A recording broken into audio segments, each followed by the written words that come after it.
Hello and welcome. Today I am conversing with a good fellow author in our author community, Lynn O.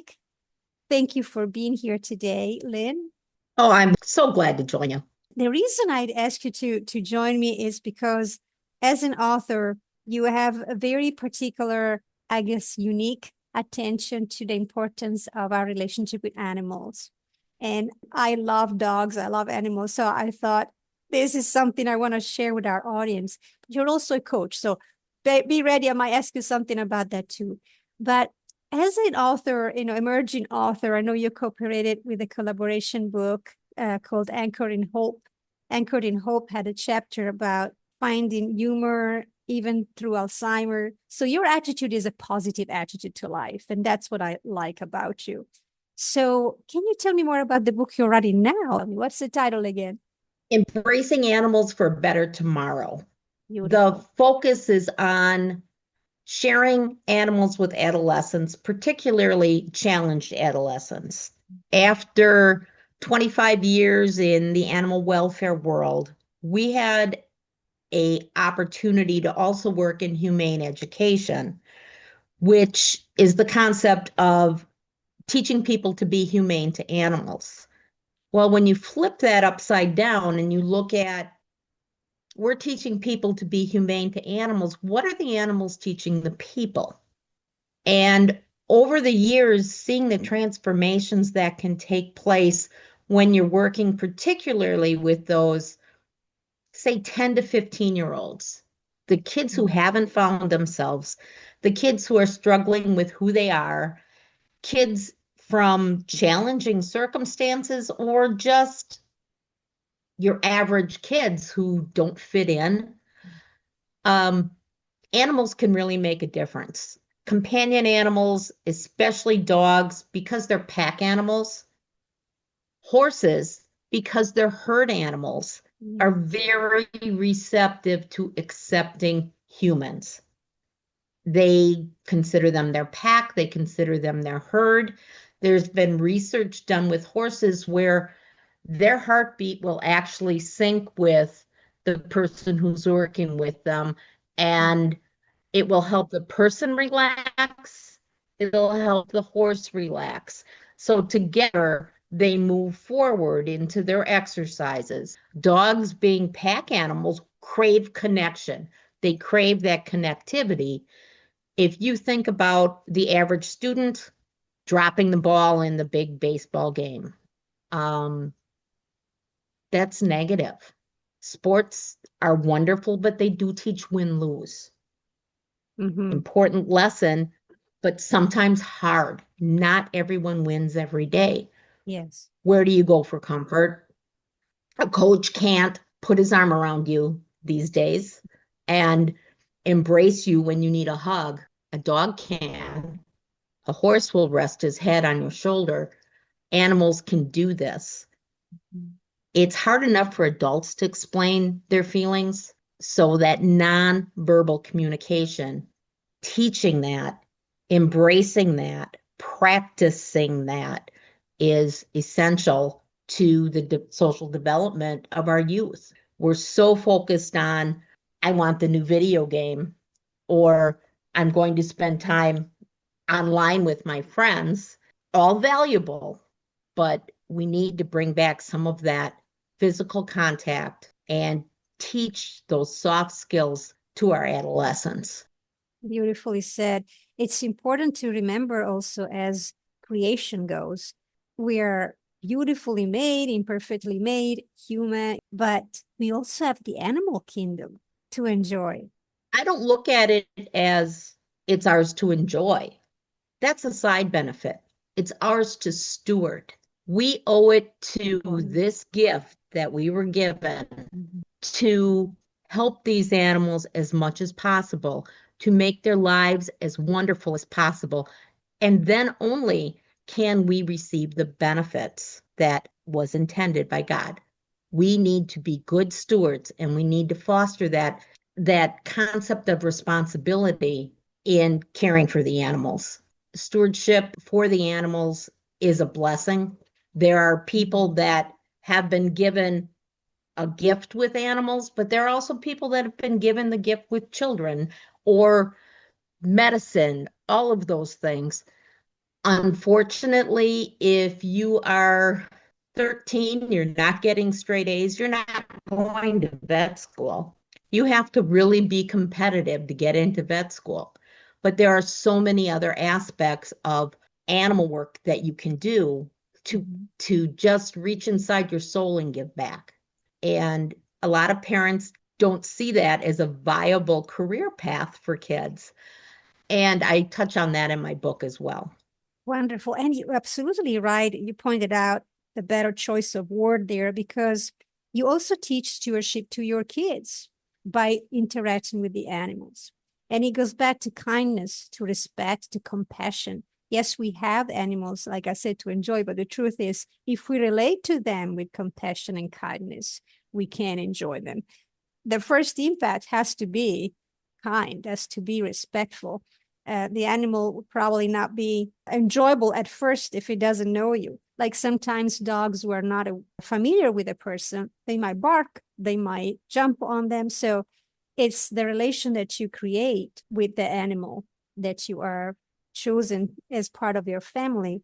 And I think it teaches kids also responsibilities and how important it is how you relate to others, whether a human, whether an animal, right? And the importance of that connection. Like you said, it's valuable to have your friends online, it's valuable to do sports, but how you interact with others on a daily basis, having an animal in the house allows you to foster that relationship, right? So that's beautiful point One of to the things focus. that people need to realize too is that you can't always have an animal in a house. I know we had talked earlier and you have allergies, so that's a Mhm. barrier. Yes. Sometimes people have busy lives, but where can you go? And this is my message to my peers who are on animal welfare. You have buildings full of animals that need human connection. There are many, many young people, and I'm not saying 10-year-old volunteers, 14, 15-year-old volunteers, Hmm. they want to make a connection. They maybe don't have it at home. Can you open up your buildings to help culture, train our Yes. next generation of animal welfare advocates?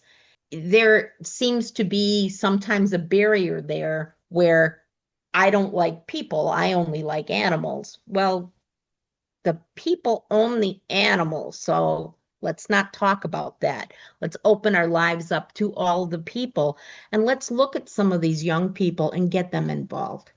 Barns, places where there are horses, taking the time to get to know the barn owner, the barn manager. Um, these are ways that young people can get involved without having the burden of ownership. I know a number of the stories in my book deal with young people that were in the foster care system. They maybe don't have an animal in their foster Yeah. home. Or they can't have it. Yeah. They can't, but how can they get involved? And I've had the good fortune of being in two places where we were able to say, come on, come join us. There's one young lady that became an assistant with us because she wanted to join the classes but couldn't. So the instructors just kept giving her different dogs, and then some of the people, we're going to be on vacation, the dog's boarding here. You want to take him to class? Sure, I'd love to. She learned so much by working with all Wow. these different animals. She eventually joined the military and she was a bold young lady. And we gave her a sense of community, a sense of belonging, and gave her some opportunity to really develop a skill that she could feel good about. She didn't own a dog. Her foster parents didn't own a dog. So another young lady connected in the same way with horses who came through the foster care system. And those are some of the stories that I share. Names have been changed to protect the Of innocent, of course. course, Yeah. but I didn't change the names of the animals, though, I hope they don't mind. The horses' names remain the same. But those are the kind of things that sometimes you have to get creative to help young people follow their passion. Yes. And your home may not be a home that is set up for an animal there, but there are opportunities out there. We have to create that community of animal lovers to care for the animals and care for our future. That's the idea behind embracing animals for a better tomorrow. It is vital that people who are struggling have something in their lives to hold on to. And an animal is probably safer to communicate with than a therapist, or safer to communicate with and easier to trust. That's an interesting perspective. I think it's very valuable to consider that, and I cannot wait for the book to be done so I can read about it more. I'm also curious, before I'll let you go, something about the importance of being kind, being compassionate. We learn that through our relationship with others, so whether humans or animals. But I wanted to ask you about your coaching, because you brought that into an aspect of career as well. As a coach, you are passionate about sharing that importance of being kind. So would you mind sharing a little more about your coaching career? I'm a very strong believer in benevolent leadership. Benevolence meaning caring, compassion, treating others respectfully. That doesn't mean that you have losers working for you who don't come to work on time. Sometimes the best thing you can do as a leader is find somebody another path. But too often, people rely on policies and procedures and just enforcing those. That to me is not leadership. That is dictatorship. You need to Yeah. be creating kindness, treating people with compassion, understanding when their performance is off, what can we do to fix that? What is going on? Whether they want to share it with you or not, what can I do to make your time here better? How can I tap into what's going on, in your mind to make a better organization? How can we reach people and expand on everyone instead of just focusing on ourselves? I like to work with emerging leaders, young leaders who are not by age, but by The position, experience, people yeah. who are in their first steps in leadership, and helping them explore what their strengths are, how they can really make an impact with those strengths, and how they can recognize opportunities in others. One of the core things that I really believe is leaders lead, whether they're in charge or not. This is where you get the kid that screws up in school all the time, causing trouble. He's probably a leader. He's probably bored. He wants other people to enjoy the mayhem, but he's not in charge. So he causes mayhem to get Mhm. the attention, to get people to follow his direction. Same things happen in offices.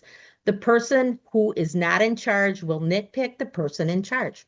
Give them some responsibility. Let them be in charge. Then help them channel that natural resource that they have of gathering others in a positive direction. So training those young leaders, to me, and watching them grow is just fun. It's just fun. That's beautiful. And it's so important because we need leader in our leadership, right? We need a guidance in everything that we are embracing in life, especially when we are just embarking a new career with that responsibility of being a leader. Having a guide who can help you figure out how you can be the best leader, it's really important. So I appreciate very much your choice of field in coaching there. Where could people find your or more information about you? I do have a website. It's Mhm. lynnconnollolenick.com, LYNNCONNELLOLENIK. It's just straight, no dots, Okay. .com. Wonderful. And I'll make sure to post this in the description of the episode. So I really am grateful that you took the time to chat with me today, Lynn. I hope that whoever is listening realize the importance of what we discuss and can find some benefit. So thank you again. Thank you. And remember, everybody who's still with us, thank you for doing so. Remember to take care of yourself, mind, body, and spirit. And as always, I like to remind you to breathe, smile, and do something to soothe yourself today.